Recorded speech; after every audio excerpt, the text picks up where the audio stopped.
বঙ্গোপসাগরে সৃষ্ট নিম্নচাপটি গভীর নিম্নচাপে পরিণত হয়েছে। এটি রাত ৯টার মধ্যে ঘূর্ণিঝড় রেমালে পরিণত হতে পারে। দেশের ৪ সমুদ্র বন্দরকে ৩ নম্বর সতর্ক সংকেত দেখাতে বলেছে আবহাওয়া অধিদপ্তর।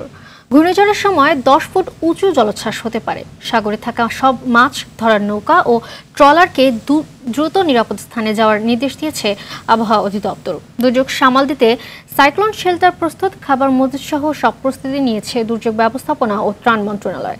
শাকিবুর রহমানের রিপোর্ট।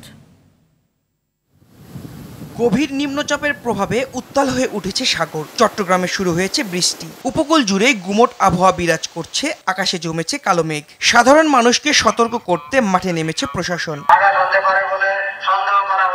ঘূর্ণিঝড়ে পরিণত হলে রেমাল রবিবার পটুয়াখালীর খেপুপাড়া ও সুন্দরবন ঘেঁষা ভারতের কিছু অংশে আঘাত হানতে পারে। বরিশাল, ভোলা, বাগেরহাট, পটুয়াখালী সহ উপকূলের জেলাগুলোতে সাইক্লোন শেল্টার প্রস্তুত করা হয়েছে। আবহাওয়া অধিদপ্তরের পূর্বাভাস, গভীর নিম্নচাপটি রাত ৯টার মধ্যে ঘূর্ণিঝড় রেমালে রূপ নেবে। রবিবার সন্ধ্যা ৬টা থেকে ঘূর্ণিঝড়ের অগ্রভাগ উপকূলে আঘাত হানতে শুরু করবে। নগদে ৫০০ টাকা বা তার বেশি পেমেন্টে পেতে পারেন ঢাকায় জমিসহ ২০ কোটি টাকার পুরস্কার। বাংলাদেশের দক্ষিণাঞ্চল উপকূল, যেটি আপনার খেপুপাড়া এবং পশ্চিমবঙ্গের আপনার সাগর আইল্যান্ড, এই দুই উপকূলের মাঝ দিয়ে এবং খেপুপাড়ার নিকট দিয়ে এটা অতিক্রম করার সম্ভাবনা আমরা দেখতেছি আগামীকাল ২৬ তারিখ রাতে।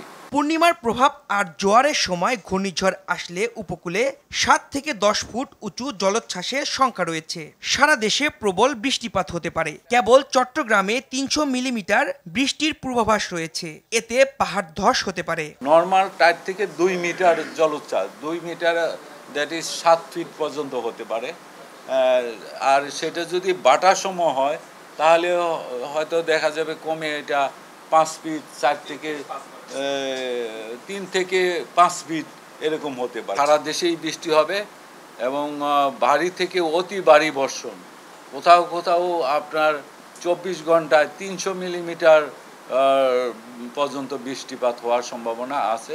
বিশেষ করে চট্টগ্রাম এবং কক্সবাজার এই সমস্ত জেলাগুলিতে এর যে প্রভাবে ওই বৃষ্টিপাতের পরিমাণটা বেশি হওয়ার সম্ভাবনা আছে।